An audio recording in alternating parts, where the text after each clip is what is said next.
어제 이 시간을 통해 AI 프로그램인 베타고 또 월가 경제학자들 간의 가상 CPI 대결을 진단해드린 바 있는데요. 그런데 오늘 뚜껑을 열어보니 모두 패배자로 나왔습니다. 자, 이에 따라 과도한 금리 인하 기대감에 따른 숙취 현상이 나타나는 게 아니냐 이런 얘기들도 함께 나오고 있는데요. 도움 말씀에 한국경제신문의 한상춘 눈썰위원 나와 계십니다. 안녕하십니까? 네, 안녕하십니까? 자, 먼저 비트코인 얘기를 안 할 수가 없겠는데요. SEC의 승인이 났고 또 거래도 시작됐습니다. 그런데 가격 자체를 보면은 그렇게 크게 달라진 게 없는 것 같은데 어떻게 보셨습니까? 네, 또 비트코인 얘기냐 이렇게 얘기할 수 있어서 예. 미국과 한국의 중요한 사항, 12월 CPI와 또 SEC가 비트코인 ETF 상품을 승인한 문제, 이 문제 가지고 미국과 한국의 전문가들의 이렇게 또 방송의 횟수를 한번 보겠습니다. 예. 미국은 비트코인 ETF 관련돼서 그렇게 많이 방송하지는 않고 있습니다. 오히려 미국의 통화정책 관련해서는 12월 CPI 지수가 더 관심이 되거든요. 예. 그래서 CPI 초점이 된 데 반해서 어제도 한국의 ETF 승인 문제, 물론 설왕설래가 있긴 합니다는 모든 방송이 ETF 관련해서 탑 뉴스를 기록했습니다. 예. 근데 가격 자체에서는 또 변한 것은 그렇게 없는 상태거든요. 한번 보겠습니다. 예. 결국 미 SEC가 비트코인 ETF 해프닝 속에 이제 결국 승인했죠. 그렇죠. 근데 누누이 말씀드리는 미 SEC로 그동안 이제 비트코인과 관련돼서는 자산과 블록체인 같은 산업적 유틸리티 측면은 인정할 게 있다. 예. 근데 중요한 것은 화폐로서의 기능이거든요. 그렇죠. 이 기능이거든요. 근데 SEC는 결국은 민간 차원에서 자산이라든가 유틸리티 기능을 인정을 해서 사실 이 비트코인 ETF를 승인했습니다. 근데 가장 중요한 하프레서 기능은 결국은 인정이 아니거든요. 어제도 이제 이창용 하는 총재께서 예. 금토기가 끝나고 나서 이 비트코인 문제 관련해서 하도 이슈가 되다 보니까 한 말씀 하셨죠. 화폐 대체제가 아니다. 결국은 법정 화폐 대체제가 될 수가 없다는 이런 얘기입니다. 그래서 그동안 그 비트코인과 가상화폐에 대해서 얘기했던 사항의 본질적인 내용은 크게 변함이 없는 상황이거든요. 근데 일부에서는 그런 얘기를 합니다. 예. 이번에 그 비트코인 관련된 ETF 상품의 SEC 승인 문제가 결국은 센트럴 뱅크 디지털 커런시, 국가가 화폐 기능을 인정하는 쪽으로 가는 게 아니냐. 많은 전문가들이 어제 한국경제 TV조차서 나왔어도 그런 얘기를 하는 것 같아요. 예. 그래서 가격이 뭐 1억 비트는 뭐 기본이고 이상으로 올라간다. 이런 쪽으로 그것도 비트코인과 관련돼 있는 사람들이 좀 얘기하는 것 같아요. 근데 분명히 말씀드리겠습니다. 화폐 기능 승인은 SEC와 페드 중앙은행과 다른 겁니다. 중앙은행이 발권력을 있기 때문에 중앙입니다. 그래서 이창용 하는 총재의 말씀을 시청자 여러분께 전해드렸던 겁니다. 예. 미국에서 보면 센트럴 뱅크 디지털 커런시는 미국의 페드 그리고 NEC의 브레이너 위원장이 주관하고 있는데요. 시중에 있는 비트코인과 가상화폐를 인정하지 않겠다 하는 입장을 취하고 있습니다. 자, 가격을 한번 보겠습니다. 예. 비트코인 가격 같은 경우는 1월, 8월 이후에 마감지수 기준으로는 그렇게 요동을 쳤고 그렇게 호들갑을 떨었습니다는 오늘도 마감지수는 46,000달러대입니다. 변동성이 있긴 하지만 저거 빨간 줄로 긋은 게 예. 1월 8일 이후서부터 계속해서 되는 모습입니다. 그래서 우리가 방송에서라든가 이런 측면은 너무 이렇게 전문가라고 칭하는 사람들을 동원해서 이런 이슈가 나왔을 때 물론 관심이 되겠습니다는 너무 과잉적으로 이렇게 그 기대를 그렇게 되면 오늘과 것처럼 미국의 그 금리 인하 과도한 거에 따라서 예. 그동안 투자자라든가 이런 게 했지 않습니까? 근데 이제 소비자 물가 상승률이 다시 높게 나왔죠. 그렇죠. 그래서 여기에 따라서 과도 금리 인하에 따른 숙취 현상, 행오버 현상이죠. 숙취 현상이 문제가 될 것이다. 비트코인도 그러한 낙관적으로 땜질하다가 이게 안 갔을 때는 투자자한테 행오버 현상, 숙취 현상이 될 것이다 해서 지금은 오히려 미국에서 입장에서는 숙취 현상을 비트코인과 관련된 ETF도 이렇게 염두에 두는 상황이다 이렇게 보게 됐습니다. 네, 알겠습니다. 자, 이제 CPI 얘기를 조금 해봐야 될 텐데요. 3.4%로 나왔습니다. 시장 예상치를 웃돌았는데 결국 보니까 작년 11월 CPI가 이제 헤드페이크로 판정이 났어요. 어떻게 보십니까? 네, 조금 얘기하는 게 아니라 많이 얘기해야 될 것 같습니다. 예, 아주 알겠습니다. 중요한 내용이기 때문에 우리가 보면 이제 12월 달에 페드의 양대 지표, 고용 지표, 실업률이 되겠죠. 그다음 물가 지표, CPI가 이렇게 되겠는데요. 예. 실업률이 미국은 먼저 발표하죠. 그래서 지난주 일주일 전에 작년 11월 달에 실업률이 3.9%에서 노동시장이 느슨해진 게 아니냐. 이게 이제 파월이 과도한 금리 인하 이런 얘기를 시장에 부추겼던 요인 중에 하나죠. 예. 근데 지난주에 발표했던 12월 실업률이 3.7%에서 결국은 11월 달에 실업률이 3.9%로 노동시장이 유순해진 게 결국은 헤드 페이크로 판명이 됐죠. 그렇죠. 그런 과정에서 자 늦게 발표하는 12월 CPI가 어떻게 될 것이냐 이게 주목됐던 사안이거든요. 예. 또 어차피 중앙은행 입장에선 물가 지표가 더 중요하니까. 근데 11월 달에 과도한 금리 인하를 기도를 이렇게 부추겼던 것이 결국 11월 달 CPI가 3.1%입니다. 이게 인플레가 안정된 거냐 여러 가지 얘기 나왔죠. 근데 12월 달 CPI가 어젯밤에 발표했는데요. 3.4% 나와서 사실 베타고래든가 시장의 월가의 이코노미스트들이 예상을 더 웃돌았습니다. 그렇죠. 결과적으로 11월 달 CPI가 3.1%가 헤드 페이크라는 얘기거든요. 결과적으로 페드의 양대 지표가 페이크, 가짜 논쟁의 희망이니까 결국은 페드라든가 파월 의장도 지금 굉장히 혼란스러웠던 거고 예. 그다음에 시장에서는 사실 그동안 11월 달에 양대 지표, 즉 실업률이 이렇게 느슨해지고 그다음에 물가가 안정됐다 이렇게 판명할 만큼 이렇게 됐는데요. 이게 페이크로 드러났으니까 결국 시장에서는 결국 숙지 현상, 과도 금리 인하했다는 숙지 현상이 지금 나오고 있다 이렇게 보시면 되겠습니다. 이 대목이 굉장히 중요한 대목이다 하는 걸 말씀드리겠습니다. 예. 자, 말씀하신 대로 양대 채무 지표가 지금 헤드 페이크로 판정이 됐는데요. 과도한 금리 인하 기대감도 빠르게 수정되고 있지 않습니까? 네.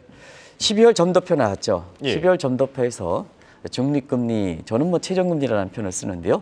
중립금리가 점도표가 작년 9월 달에 점도상으로 그 점도표상으로 중립금리가 9월 달 같은 경우 6.1% 나왔죠. 근데 이것이 이제 12월 달에는 많이 줄어들었죠. 예. 6.1%가 5.1%에서 지금 상태에서는 질문 3번에 되겠습니다. 질문 2번의 예. 자막이 아니고 이렇게 해서 방송을 다 해드렸는데요. 질문 2번 자막이 나와서 시청자분이 헷갈리실 것 같습니다.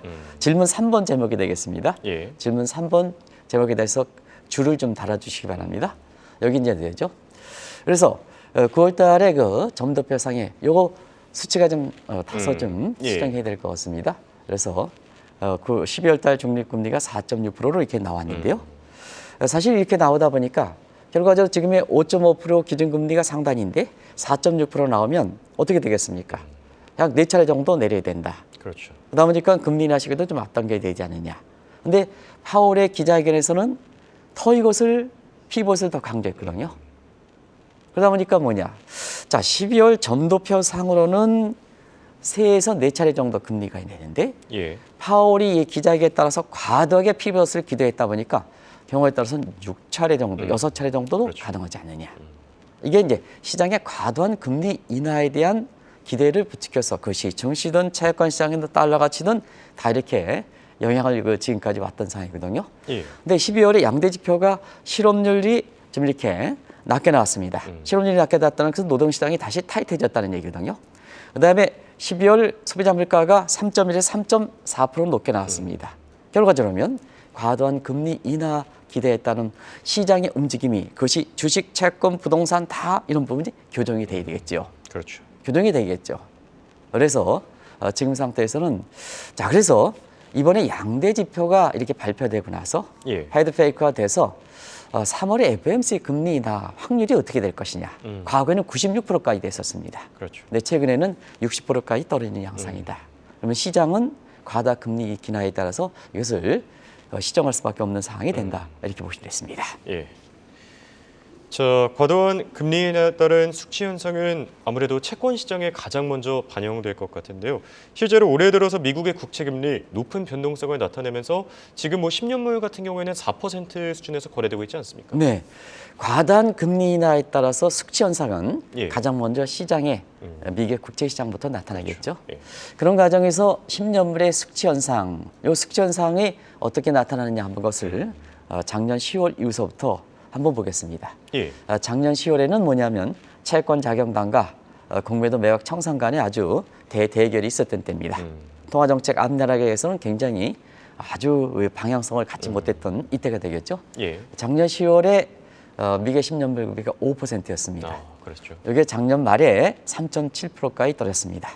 근데 과도한 금리 기나에 따른 이렇게 부분이 좀 잘못된 게 아니냐 해서 최근에 그 국채 금리는 오늘 3.9대 내지는 4%대, 4% 내에서 움직이고 있습니다. 예. 지금 이제 보여주고 있죠? 3.97까지, 4%까지 이제 되고 있습니다. 금리에 민감한 통화 정책에 민감한 2년물 국채 금리도 오늘 떨어지긴 했습니다는 추세로 작년 10월 이후서부터 예. 자막을 통해서 시청자분이랑 같이 한번 보겠습니다. 자막을 좀 보여주시기 바랍니다. 작년 그 10월 중순에는 5.2%까지 아마 그 기억이 나실 겁니다. 그렇죠. 5.2%. 근데 이것이 4.1%까지 가다가 최근에는 4.2에서 4.3 정도 이렇게 되고 있습니다. 이게 3.7에서 4%, 4.1에서 4.3%는 채권 가격이 그만큼 떨어진다. 그렇죠. 그래서 과도 금리 인하에 따라서 채권에 대해서 몰빵하지 말아라 이렇게 했는데요. 몰빵했으면 다시 되돌리면 했어요. 채권 가격이 이렇게 떨어지다 보니까 금리가 올라가니까 채권 가격이 떨어지겠죠. 예. 숙취 현상. 술을 먹고 이렇게 깰 때에 아주 어지럽죠. 그렇죠. 그런 현상이 나타난다고 보게 됐습니다. 그런 과정에서 최근에는 추세적으로 숙취 현상이 나타나는 것을 보였습니다는 또 한 가지 숙취 현상은 변동성입니다. 채권의 변동성은 MOV, 예. MOV가 되겠죠. 이 채권의 변동성은 각종 채권의 변동성은 지금 위험 자산이라 하는 주가의 변동성보다 더 큽니다. 큽니다. 그래서 최근에 이런 얘기죠. 미국의 국채와 예. 자 위험 자산이라 하는 엔비디아, 이 엔비디아와 사실 안정 자산의 가장 상징적인 미국의 국채고 그렇죠. 최근에 가장 잘 나가는 주식이 엔비디아 아닙니까? 그래서 이런 월가에서 자 미국의 국채가 안정자산이냐 변동성으로 볼 때는 예. 엔비디아가 더 안정자산이냐 시청자 여러분 어느 것이 안정자산이라고 보십니까? 결국 오늘 이렇게 보면 미국의 증시가 숙취 현상이 상대적으로 적게 나타났습니다. 예. 오늘 3대 지수 혼조세를 보였죠? 그렇죠. 이렇게 해서 M7 주식, M7 주식인데 한번 여기 M7 주식 한번 보겠습니다. 예. M7 주식에서 시청자 여러분한테 올해 들어서는 M7 주식의 분절화, 프래그멘테이션이 된다. 그래서 엔비디아 주는 계속해서 올라간다. 예. 엔비디아 오늘도 올랐군요. 올랐죠. 예. 그렇죠. 테슬라 주식은 머스크의 여러 가지 일탈이기 때문에 테슬라 주가는 계속 오늘은 떨어진다. 좀 빠졌습니다. 테슬라 주가 예. 떨어졌습니까? 테슬라 주가는 비교적 큰 폭으로 떨어졌죠. 이런 현상이 지금 나타나고 있다. 예. 숙지 현상에 따라서 이러한 증권시장의 새로운 움직임도 나타나고 있다. 근데 사실은 숙지 현상 관련해서는 미국의 국채시장이 더 세게 나타나거든요. 그러면 과도한 금리 기나에 따라서 사실 미국의 채권 시장이 여러 가지로 부작용이 나타나고 있다. 이것을 단적으로 보여주는 대목이 아닌가 하는 생각이 듭니다. 예.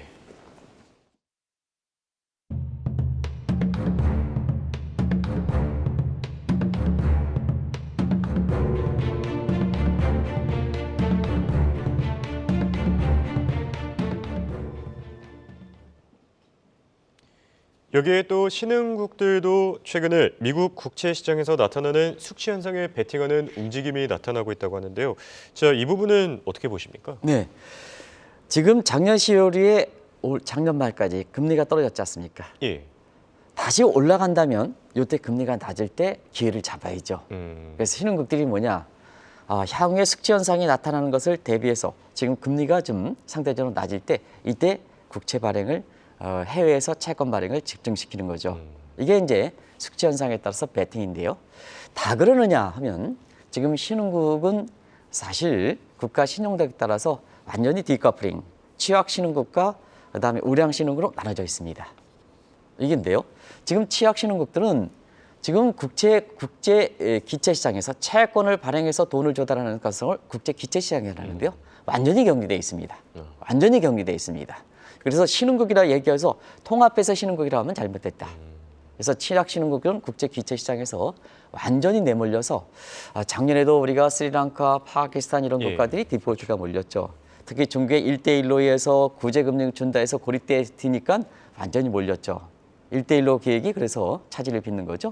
근데 올해 들어서는 취약 신흥국들의 디폴트 사항, 부도서는 더 이렇게 작년보다 늘어나지 않겠나 이렇게 보고 있습니다. 예. 그런 과정에서 최근에 금리가 떨어져서 숙취 현상이 앞으로 올라간다. 요 기회를 잡는 것은 바로 그나마 국가신용등급이 유지하는 우량 신용이 되겠다. 이렇게 보시면 되겠습니다. 예. 최근에 국제기차시장에서 우량 신흥국들의 채권 발행을 통한 자금 조달은 오히려 선진국보다 더 많습니다.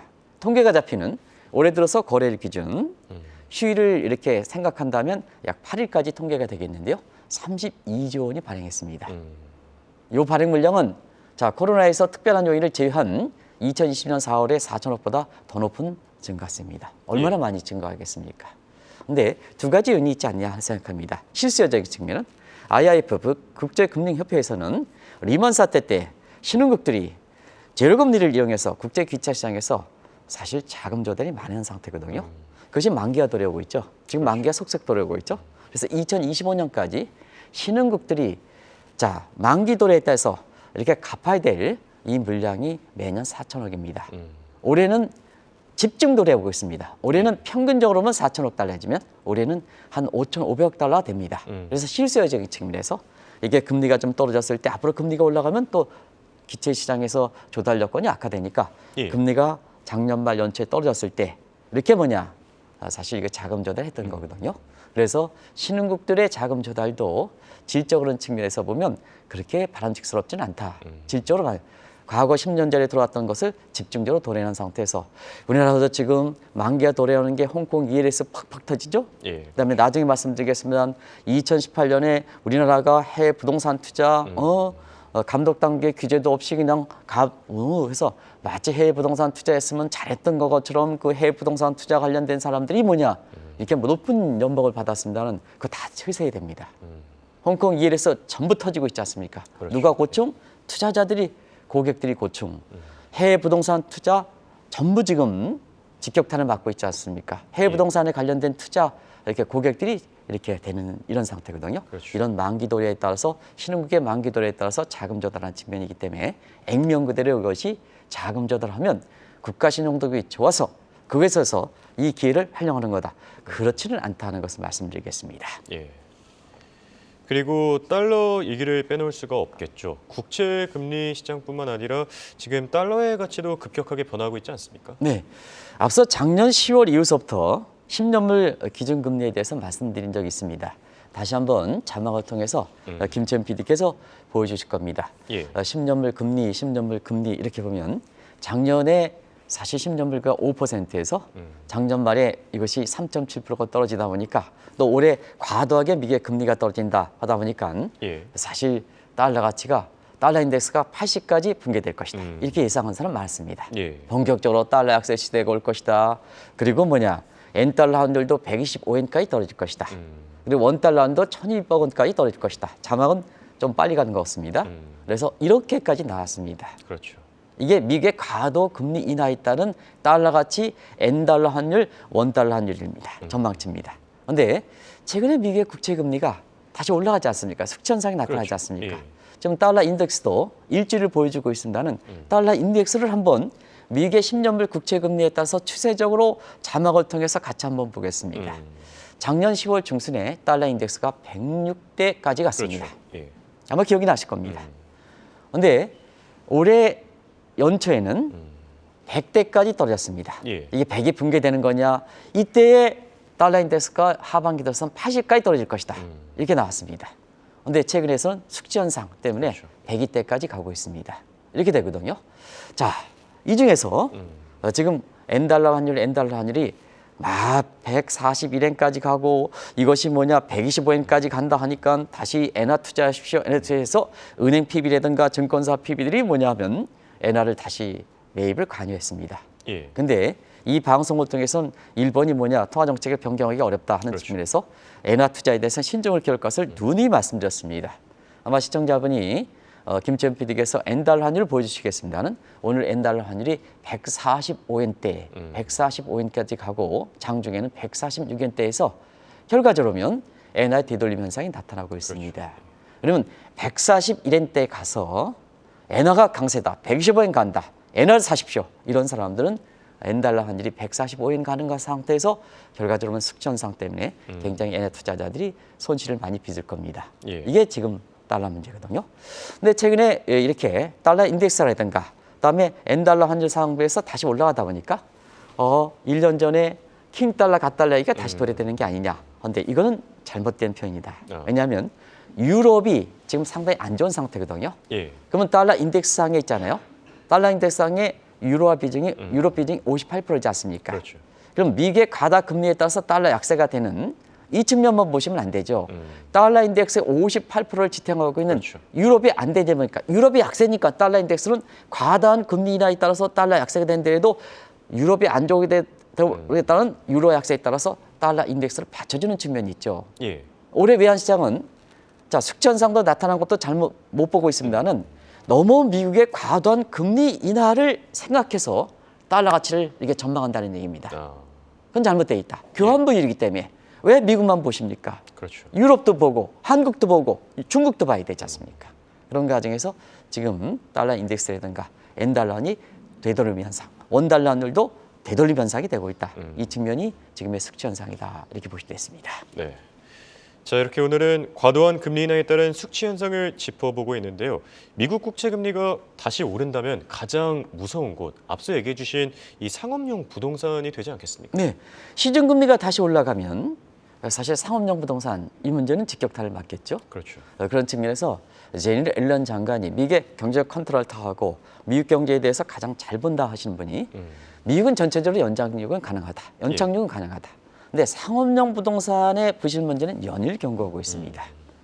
그런 과정에서 일전에만 말씀드렸습니다는 콜롬비아 대학 교수의 뉴 앱으로 시청자 여러분 도시 죽음의 고리라는 것이 다시 이렇게 채권 시장의 숙지 현상, 채권 금리가 다시 올라가다 보니까 이 문제에 대해서 다시 거론되고 있습니다. 이 문제를 세 개의 트리플 악순환 고리를 자 한번 1차 악순환, 2차 악순환, 3차 악순환을 다시 한번 뒤돌아보겠습니다. 자, 한국도 지금 어떻습니까? 태형건설 문제라든가 이런 것들 부동산 문제가 나오죠. PF 문제. 또 미국에서는 국제금리가 다시 올라가면 상업용 부동산이 직격탄이 되니까 요 도시 죽음의 거리, 부동산 문제가 상업용 부동산 문제가 되기 때문에 요걸 다시 한번 비춰드리겠습니다. 1차 악순환, 고금들이든가 원격 근무에서 상업용 부동산 건물이 가격이 하락되겠죠. 예. 그럼 상업용 부동산 가격이 하락하면 세수가 감소하죠. 뉴욕도 그렇습니다. 지금 마약이라든가 냄새 쾌쾌하고 또 홈레스들 많고 쓰레기 있는데 청소하지 못하고 있습니다. 세수가 잡히지 않기 때문에. 과거에 상업용 건물일 때는 세수가 많이 돼서 촥 청소를 하고 SOC 착 했는데요. 지금 못하고 있습니다. 그러다 보니까 시청자 여러분 아시겠지만 다시 SOC라든가 이런 게 제대로 공급되지 못한다면 환경이라든가 어떨 때면 다시 떨어지는 거죠. 거기 누가 살겠습니까? 마약 냄새 킥킥 나는 뉴욕에서 누가 살겠습니까? 센트럴파크에서 누가 살겠습니까? 다시 떨어지게 되는 거죠. 이게 3차 도시의 고리입니다. 그나마 지금 과도한 금리 인하되면 상업용 부동산 금리에서는 좀 숨통이 트지 않겠느냐 했는데 국제금리 숙지 현상에서 다시 올라가니까 이분이 돼서 다시 한번 상업용 부동산의 가격 하락 문제가 부실 문제가 다시 나오고 있다고 보겠습니다. 네. 상업용 부동산 시장이 이렇게 이 상황이 개선되지 않으면요. 사실 해외 부동산에 많이 투자한 국내 증권사들 상황이 좋아 보일 것 같진 않은데 어떻게 보십니까? 네, 작년 하반기부터 이게 만기 들어서 대성 충당하는 과정에서 아마 한국의 일부 중견사, 대형사는 빼고 대형사 1, 2, 3은 빼고 중견사 같은 경우는 작년 한 해 전체적으로 적자로 돌아선 게 아니라 이런 추정치가 나오거든요. 물론 4분기 때는 대형사도 적자로 전환한 게 아니냐. 대선해야 되니까 이런 책이 나오고 있습니다. 그 대선에 가장 많이 되는 게 홍콩 ELS라든가 이런 측면 해외 부동산에 대한 대선 문제입니다. 그렇죠. 그런데 한국의 증권사가 많이 투자한 지역일수록 지금 상업용 부동산이 침체되고 있습니다. 많이 투자한 지역 다들 기억하시죠? 미국의 샌프란시스코, 뉴욕 같은 데 되겠죠. 홍콩의 가장 비즈니스 센 청공센터 이런 데게 돼 있죠. 이게 집중적으로 지금 이렇게 공실률이 높아지고 가격이 떨어지는 현상이 발생하는 거죠. 근데 문제는 2018년에 한국이 해외 부동산 투자할 때 골드만삭스라든가 JP모건처럼 해외 부동산 투자 관련해서 100년, 200년의 역사를 갖고 있는 것보다 우리가 뭐 부동산에 무슨 경험이 있습니까? 한국에서 지금 증권사의 태동 역사를 보면 몇 년입니까? 근데요, 그 다음은 이 흥행할 때 만기가 될 때 이렇게 원금을 받을 수 있는 이 권한들이 뒤에 무너지는 겁니다. 그래서 주관사 같은 경우는 선수리 채권을 받는 데 반해서 선수리를 받는 데 반해서 예. 자 한국 같은 경우는 뒤늦게 흥행을 위해서 참여해서 참여한다. 덜컥 잡은 게 잘못 거죠. 근데 나중에 이렇게 문제가 됐을 때는 중우수리로 물리는 거죠. 그렇죠. 지금은 뭐냐 가격이 떨어지다 보니까 또 작년 하반기 4.3기 또 떨어지고 올해 만기에 집중되다 보니까 결과적으로 보면 우리 해외 부동산 투자했던 이런 증권사의 부실 문제가 발생하는 거고 그 다음에 고객들이 손실이 많이 발생하는 거다 이렇게 됐습니다. 이걸 사실은 2018년에 해외 부동산에 마치 나가서 마치 해외 부동산 투자했던 것이 글로벌의 경험인 것처럼 또 거기에 있는 사람들이 많은 연봉을 받고 거기 있는 사람들이 승진하는 이런 모습인데요. 오히려 이 방송을 통해서는 자 장부상 가격을 하지 말라. 실가로 조세라. 그때 당시에 문재인 정부한테 굉장히 강조를 했습니다. 예. 근데 지금 뭐냐 국내에서 태형 건설 문제에 따라서 국내 뭐 중소형사의 부도설이 나오고 있습니다는 해외 쪽에서도 대형 부동산은 대형 증권사는 아니겠습니다는 우리나라의 중견 증권사를 중심해서 끊임없이 부동산이 나온다. 부동산이 나온다. 그렇죠. 그래서 감독 당국에서는 지금 뭐냐 아주 강도 있게 홍콩 일회성과 강도 있게 가지 않습니까? 해외 부동산 문제도 강도 있게 좀 이 문제를 좀 뒤늦게라도 감퇴해서 고객이 추가적으로 손실을 발생하는 또 해외에서 나오는 중견 이렇게 증권사의 부도설 발생하지 않을 거로 이렇게 보고 있습니다는 이 설에 대해서 미리 차단 좀 해야 한국의 금융시장이 안정을 기울 수 있다는 걸 말씀드리겠습니다. 네, 알겠습니다. 이렇게 오늘은 과도한 금리 인하 기대감에 따른 숙취 현상을 주제로 얘기 나눠봤습니다. 지금까지 도움 말씀의 한국경제신문의 한상준 논설위원이었습니다. 네, 고맙습니다. 네, 고맙습니다.